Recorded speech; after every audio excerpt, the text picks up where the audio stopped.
Okay, we can start now.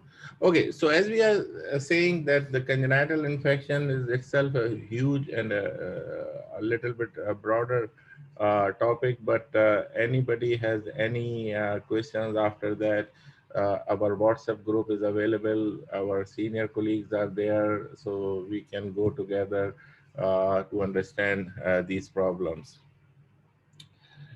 Uh, okay, so I have to I include these three four infections.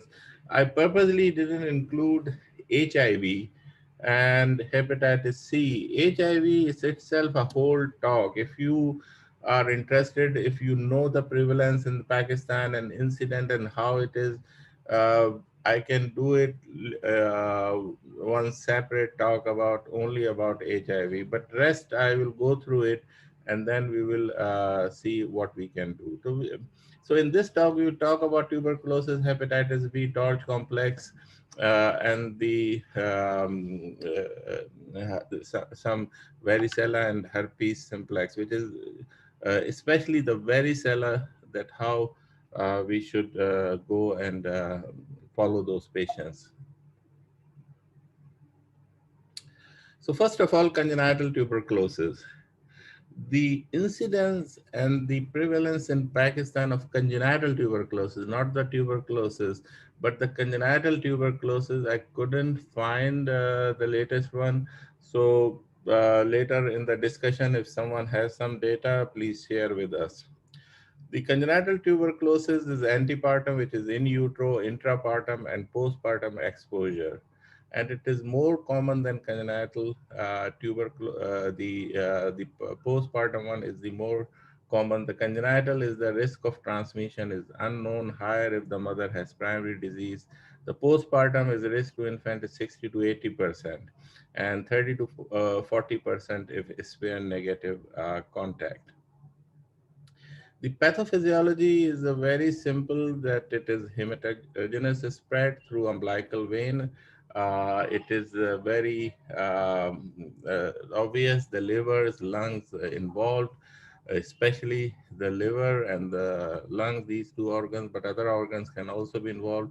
Aspiration, inhalation of infected amniotic fluid can be there, and the lungs primarily involved in in that scenario. Uh, Intrapartum, the aspiration, inhalation of infected amniotic fluid or infected genital secretions. So these are the old from the Lancet Infectious Disease Journal in 2008, but this is true till date, that risk of disease following primary infection. That let's say if somebody get the primary infection, then how much is the risk? So if a patient, if a baby get infection less than 1 year of age, disseminated tuberculosis and tuberculosis meningitis is about 10 to 20%. Pulmonary tuberculosis about 30 to 40%, and no disease or chances of 50%. So 50% they can get the disease later on also, and the 50% chance there is no disease, and then so on and so forth. So that's how it is related, the infectivity of a patient. Now, clinical presentation typically at 2 to 4 weeks of age, non-specific, like bacterial sepsis, fever, respiratory distress, chest X-ray may be abnormal, hepatosplenomegaly is there. Additional is otitis media, drainage, lymphadenopathy, and cutaneous drainage disease. So it is most common, common presentation in the congenital tuberculosis. The prematurity and the congenital tuberculosis, so affected infant often born prematurely. So if they get the congenital tuberculosis, the chances of prematurity is very high. There are multiple reports from neonatal intensive care units about that. The American Journal of Perinatology in 98 revealed that, and two-fold greater risk of prematurity among a Mexican infant born to 35 mother with the pregnancy complicated by tuberculosis in the United States. So as I am discussing about the clinical features of congenital tuberculosis, these are the same. The common, the first one is very common, like respiratory distress, hepatosplenomegaly, fever, lymphadenopathy, poor feeding, lethargy, irritability, abdominal distension, failure to thrive, air discharge. So the frequency wise, the 76% is the respiratory distress, 65% hepatosplenomegaly, and 57% is the chances of fever. So if you have a triad of respiratory distress, hepatosplenomegaly, and the fever in a baby, please think about tuberculosis, and it is from the latest edition of Avery's Diseases of the Newborn.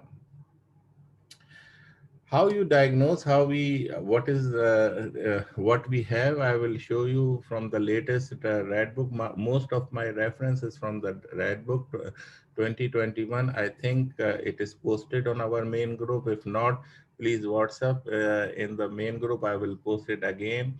It's a reference in most part of the world, and I think we should have it as a reference in the Pakistan also. So the diagnosis of congenital tuberculosis, revised diagnostic criteria, the proved tuberculosis lesion, and one of the following. Lesion in the first week of life, primary hepatic complex or caseating hepatic granulomas, tuberculosis of the placenta or maternal genital tract, exclusion and postnatal transmission by through investigation of contact. This also published in New England Journal of Medicine.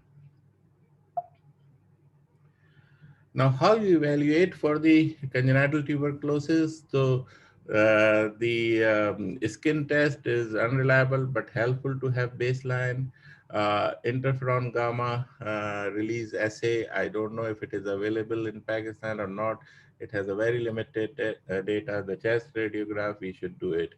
Then mycobacterial confirmation by gastric aspirate, tracheal secretion, CSF, blood cultures. As I said, there is a chances of otitis media, so the otorrhea tissue and the drainage from there yield higher than for the older children. So this is the scheme which we are following here.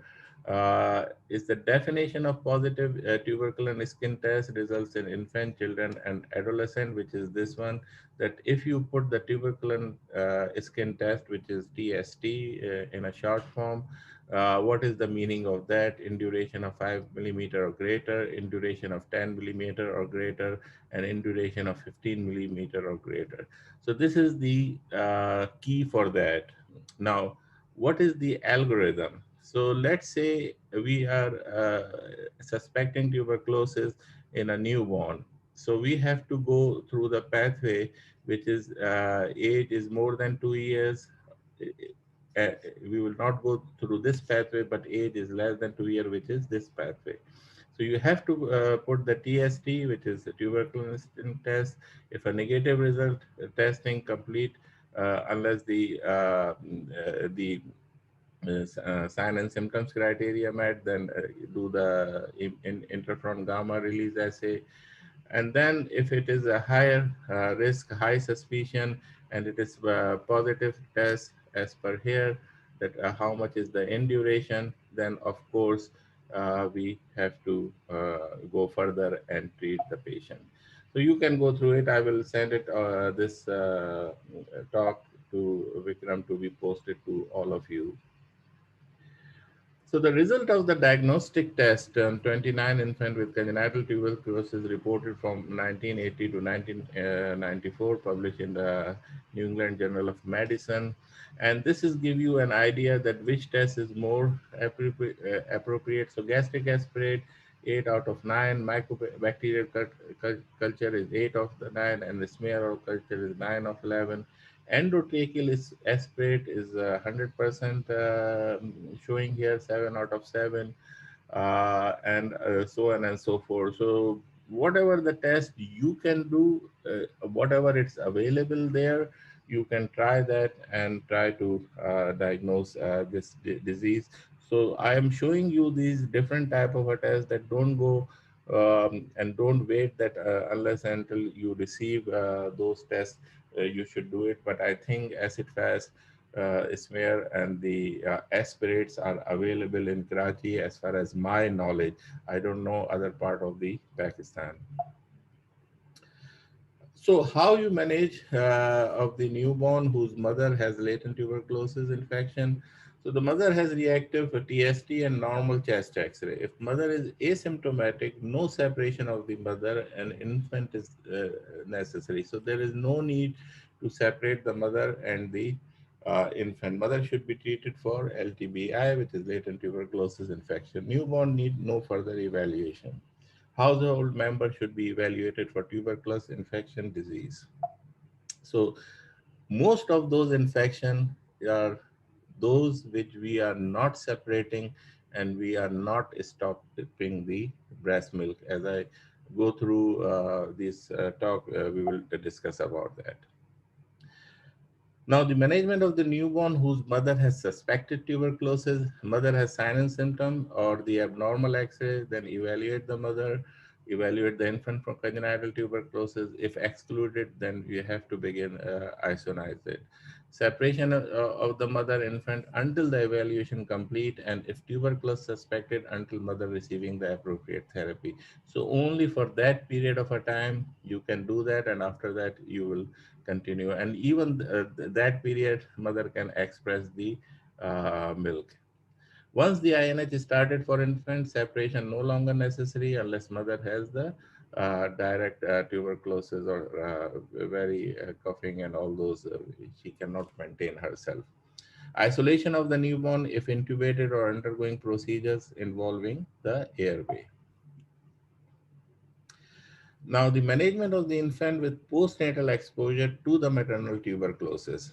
Okay, so the postnatal exposure. So then you have to determine the age of infant and duration of a symptom in the mother warrant evaluation for congenital tuberculosis.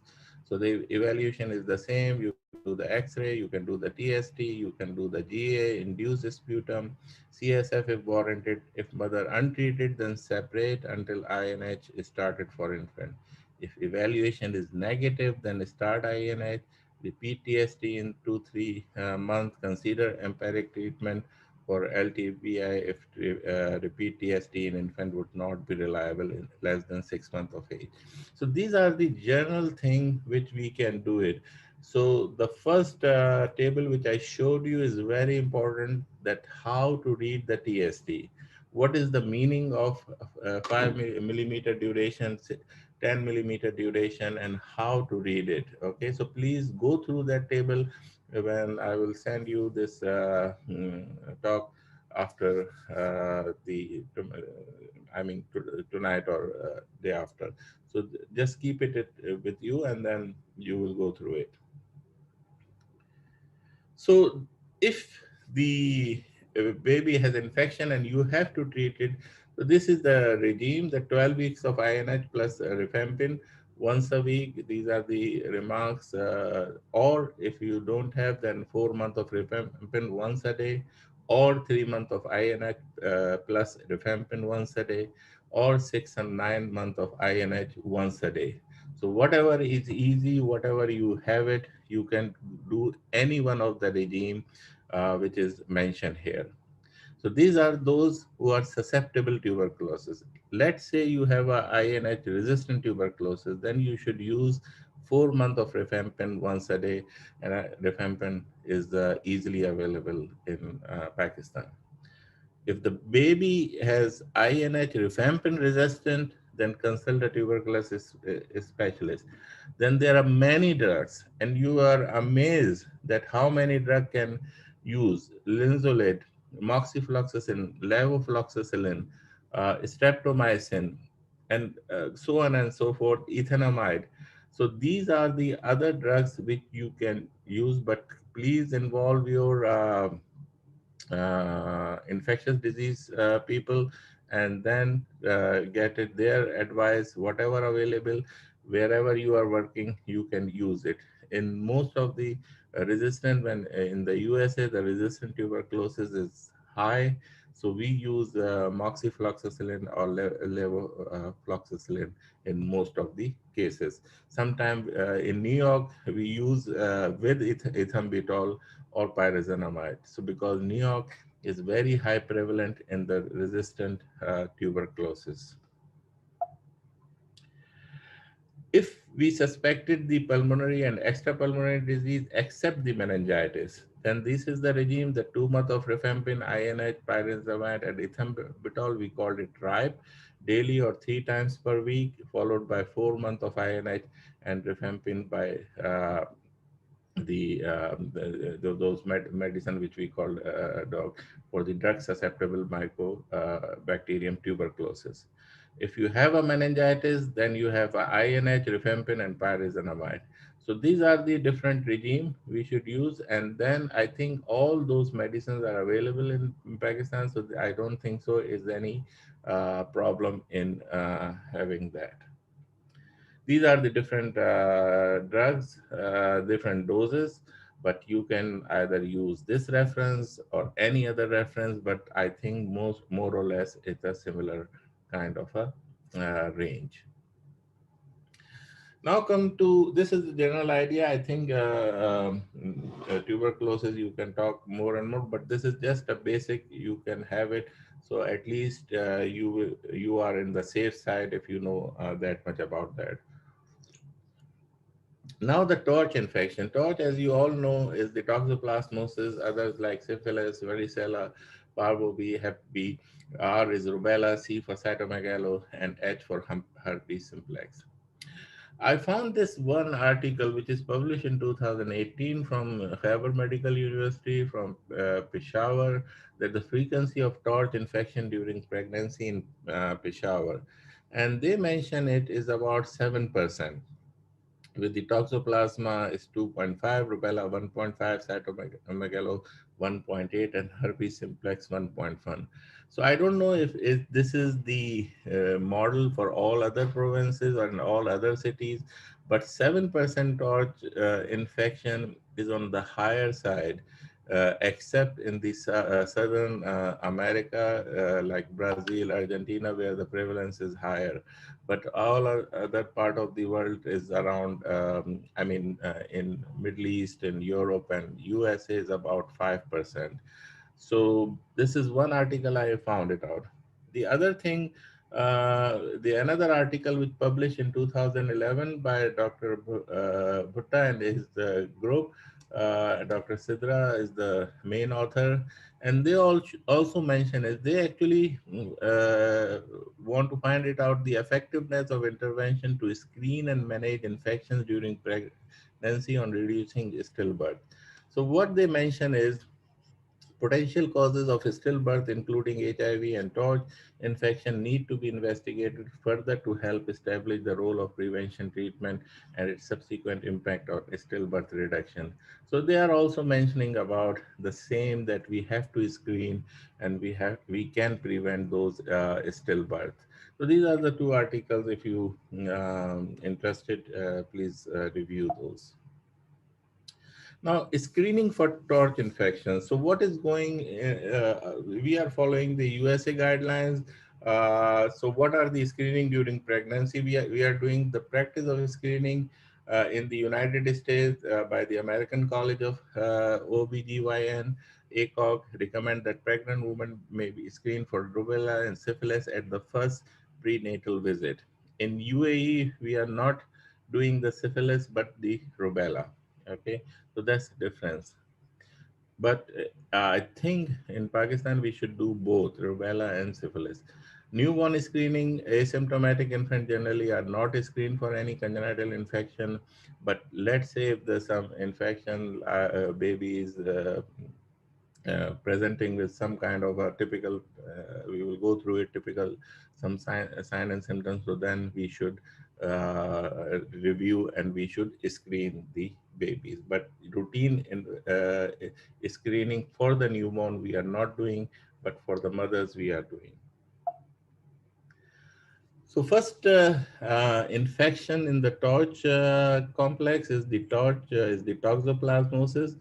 So this is disease caused by the intracellular parasite Toxoplasma gondii, the human acquisition of the infection by oocysts, contaminated soil, and ingestion of the raw undercooked meat containing tissue cells. So this is very important. So the areas, for example, like Peshawar, where they are more eating the barbecue or the prevalent of eating the meat cooked on the coal, the chances those meat is not cooked very well. That's why I think they did this study in 2018.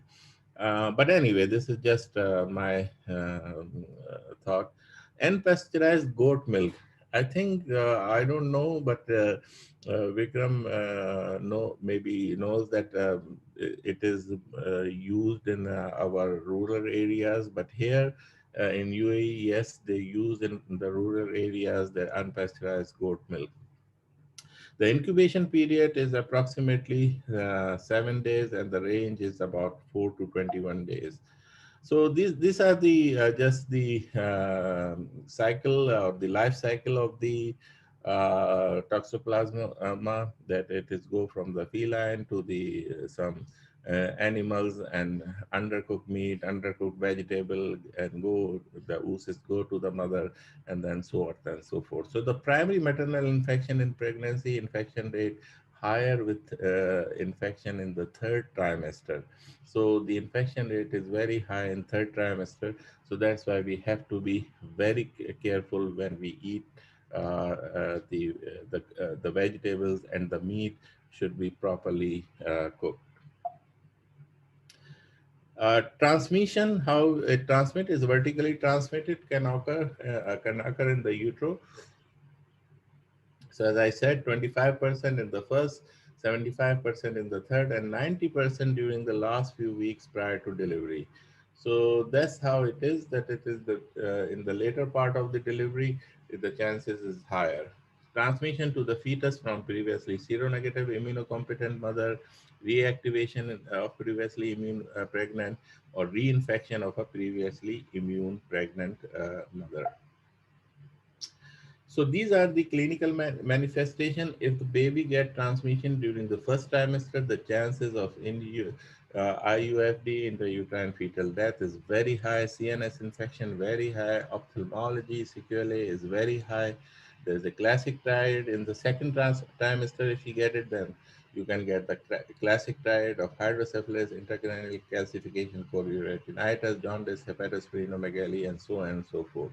And the third trimester, most of them are asymptomatic at the birth. So these are the signs and symptoms we just mentioned. So what are the classic triads? This is the RADCAM picture of chorioretinitis. So it is in the severe form. So this is one of the triad, then the hydrocephalus, and the intracranial calcification, as you can see here. In the end stage, when the kid become very sick, is that very big hepatosplenomegaly can occur, and then it is very difficult to treat this infection. So how to evaluate it? A review of maternal history. So that's why very important, but I don't know if they are doing the evaluation of the toxoplasmosis there. But if you are suspecting, just take a proper history, proper diet history, and so on and so forth. Assessment of physical stigmata consistent with various intrauterine infection, complete blood count, liver function, radiograph, ophthalmological evaluation, audiological evaluation, neuroimaging, and lumbar puncture, and all those we have to do in the babies.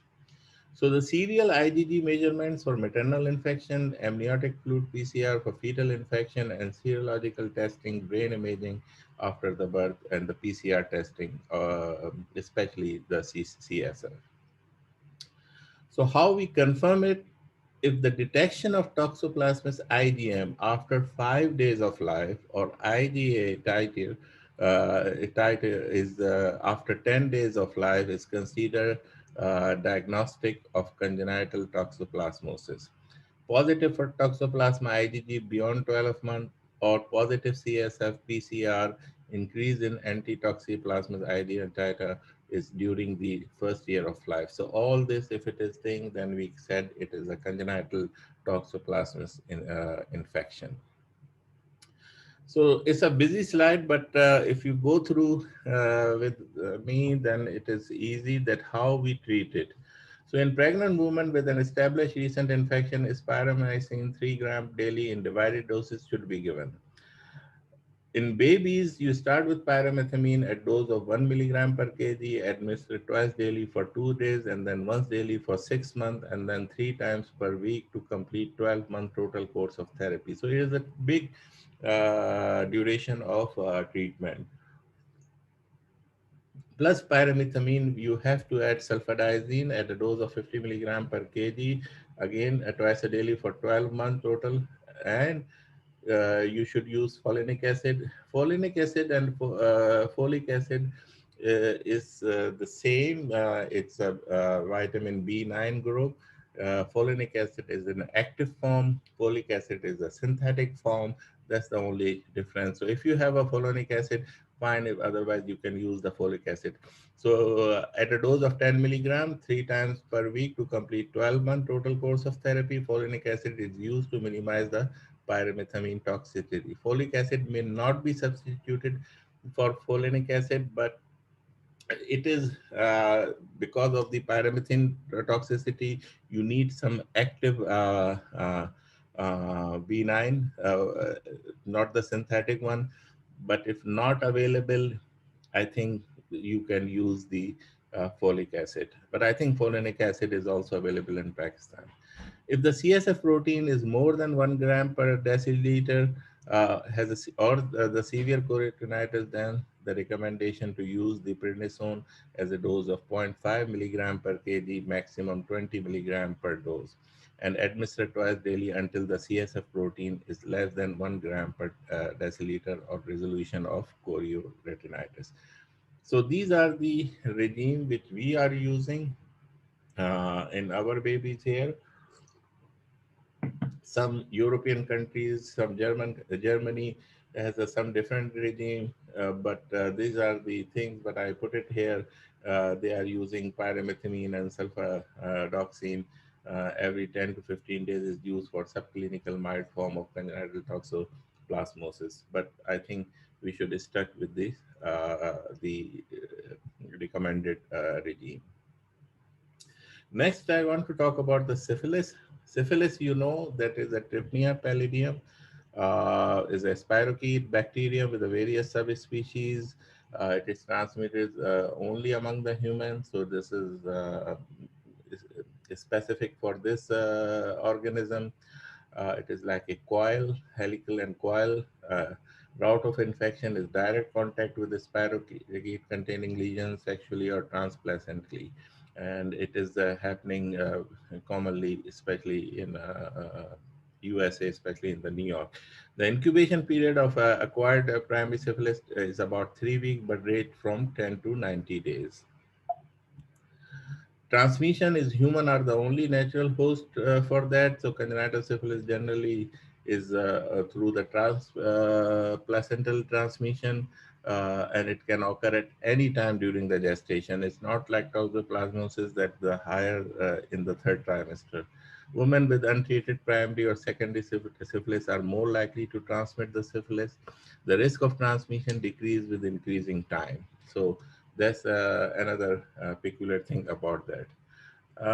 T. pallidum is not transferred in the breast milk. So again, so no infection is contraindicated for breastfeeding, but transmission may occur if the mother has infection and lesion on her breast. So of course, this is true for anything. But if there is no lesion on the breast, then you can easily ask the mother to feed the baby. These are the typical signs and symptoms. Early congenital syphilis, 1 to 2 months, macular rash, snuffles, generalized lymphadenopathy, thrombocytopenia, chorioretinitis, meningitis. Late, more than 2 years of age. If you are suspecting the syphilis, then examine the placenta, because placenta of neonate with congenital syphilis is often large, thick, and pale. The umbilical cord is edematous and may resemble the barber's pose. Barber pose. You see, the barber shop has this blue and red and white pole. It looks like that, with the spiral stripes of red and light blue discoloration alternating with the streak. So you can see the barber pole. And it is very typical. I saw myself many syphilis patient with this type of umbilical cord. Later on, this is very typical. If you have a rash in the soles and the palm, like this, please, if you couldn't find in the history, but then you raise your suspicion of syphilis. It is very typical, these type of rash. Very few disease has the rashes like this in the soles and the palm. So this is one of the presentation. This is the maculopapular rashes in the palm and the sole, which can the syphilis. You all know about the sniffles. This, then the later part of the life is the teeth and all those saber shins. You all know about that. How we diagnose it? Dark field microscopy. This is the most common. It is the most specific technique. It shows the appearance as I showed you in the first slide. It's like a corkscrew or helical appearance. Negative exam on 3 different days are necessary to consider the test is negative. So you have to do the 3 tests before you said that it is negative. Direct fluorescent antibody in fluid from a lesion, the placenta or umbilical cord is another way to diagnose it. Now, the presumptive diagnosis, and this is always very confusing. So there are two types of the test: the non-treponemial test and the treponemial test. So syphilis lead to the production of non-specific antibodies. Remember, the non-specific antibodies that can react to the cardiolipin, and the quantified by serial serum dilution. So the VDRL, or the venereal disease research laboratory test, or the rapid plasma regain, is used. It can be false positive, as for example pregnancy, autoimmune disorder, infections. Sorry about that. False negative, early primary syphilis, late syphilis, prozone effect also. Tribunal test also can be false positive and false negative. So that's why we have to repeat the test, and at least 3 test negative, and then we can call these negative. Maternal screening and treatment. All pregnant women should be screened. This is the recommendation in USA. The recommendation here in UAE is different, because they think that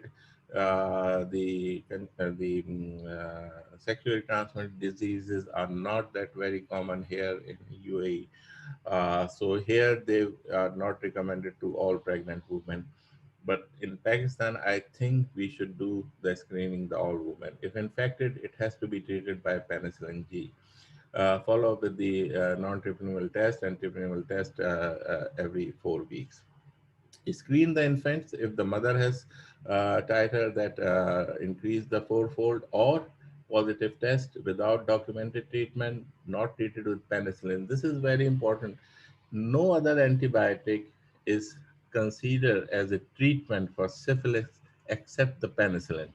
So if the mother is treated with, let's say, some other antibiotic, uh, it counts as a not treated. Okay. So the treatment less than 4 weeks prior to delivery also counted as a not treated.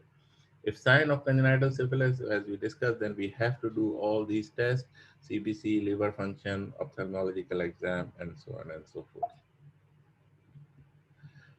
So, what is the meaning of inadequate therapy? Treatment with non-penicillin antibiotic, treatment less than 4 weeks before delivery, inappropriate dose for these stages of the disease, inadequate documentation of maternal treatment, and inadequate response to therapy means maternal not treponemial antibodies did not decline at least fourfold.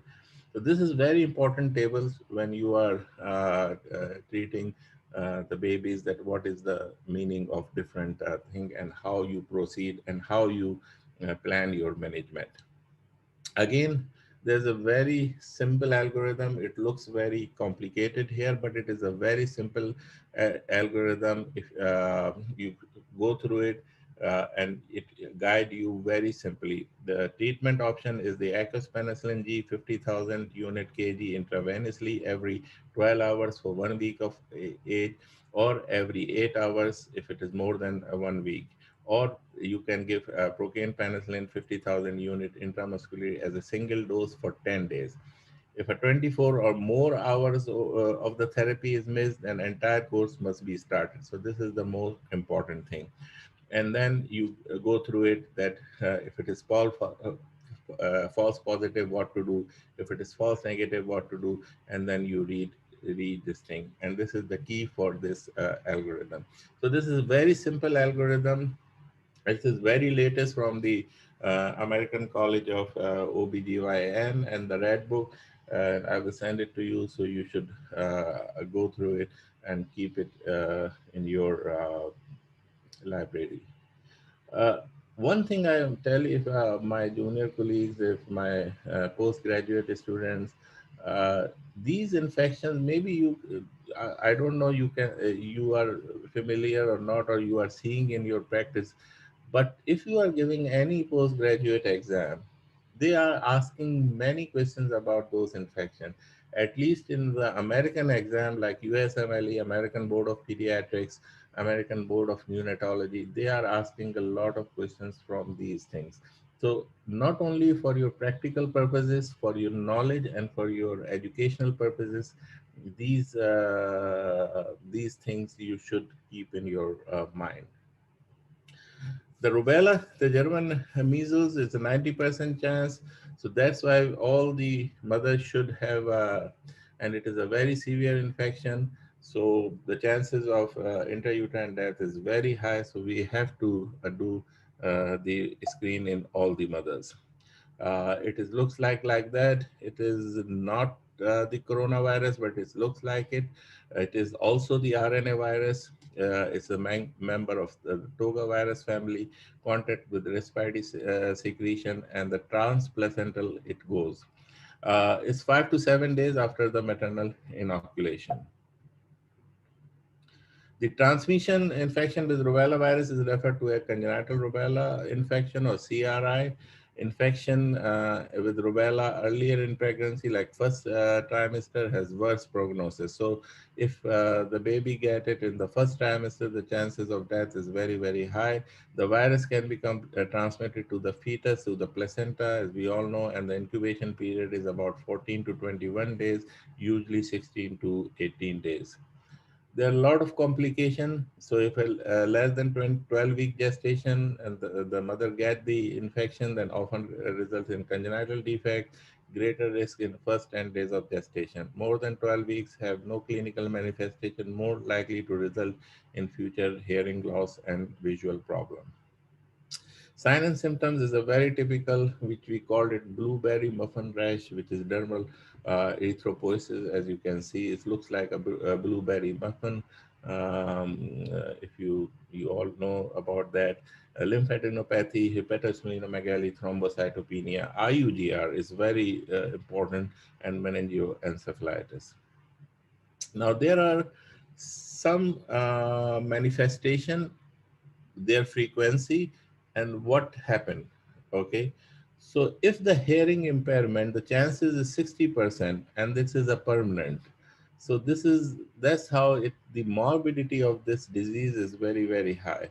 Again, it has a typical triad in the uh, newborn period. Microcephaly can happen, PDA, and the cataract. Okay, so the hearing loss is permanent, intellectual disability is permanent, diabetes mellitus can happen, thyroid dysfunction, and progressive panencephalitis. So these are the frequencies: hearing impairment, heart defects, and patent ductus arteriosus. So this is a very common question in many of the exam about the clinical manifestation of rubella. They give different congenital heart disease and which one is the common of that.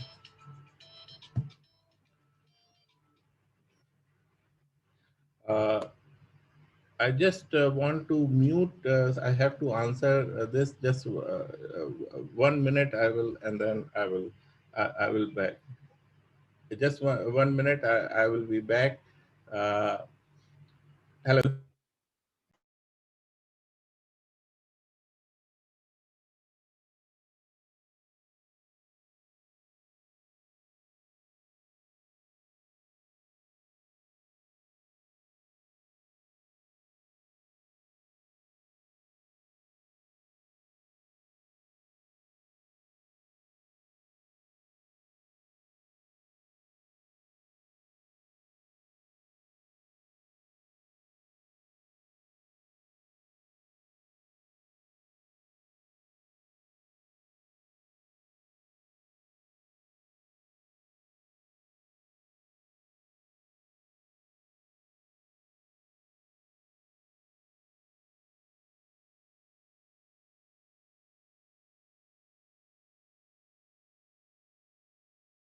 I have to answer that phone call and we will start again. Sorry about that. So anyway, antenatal detection is the same specific IgM in fetal blood, rubella antigen in and the RNA in chorionic villus sample. Postnatal detection to confirm IgM below 3 months or IgG below between 6 months to 12 months. Of course, with this infection, we don't have any specific management. You just give the supportive care, no role for antiviral therapy. So don't spend a lot of money on the antiviral therapy. Multidisciplinary approach. Main problem is the hearing loss. So the hearing aids and refer to an early intervention program. Structural cardiac defects, if needed, then surgical correction, ocular abnormalities, CNS abnormalities. So these are all supportive, and this is a multidisciplinary team approach. We don't have any specific therapy for CRI. Prevention we are doing, girls should be vaccinated again, rubella before entering the childbearing age. So all the girls in the school in USA and the UAE, they are vaccinated. I think in Pakistan also they should do it. Rubella vaccine is a live attenuated, which is available separately or as a triple vaccine like MMR. MMR, I know it is given in Pakistan immunization schedule, but at school age, like 14, 13 years of age, we give extra vaccine of rubella. So AAP recommendation, 2 doses of MMR, first at 15 months and the second at 4 to 6 years, and then at the the childbearing age. A special care would be taken in reproductive female to avoid pregnancy for 3 months after MMR vaccination. As I said, it is the live vaccine and avoidance of exposure. We'll go through, Vikram, we have time or we can do it, We or have I 10 can. minutes. 10 minutes. So you want me to jump to the hepatitis B because I want to show the hepatitis B. I think it's better, huh? I think we can go through it in short. Uh, Decide on yourself. So, okay, I will go through the hepatitis and varicella, okay? Okay. Varicella I want to show, and then hepatitis B, and then I will finish because there are other infections also, but as you know, there are too many things and too much information. So varicella zoster is another herpes virus, is a very common route of infection, is contact with the fluid from vesicles. Congenital varicella is acquired transplacentally.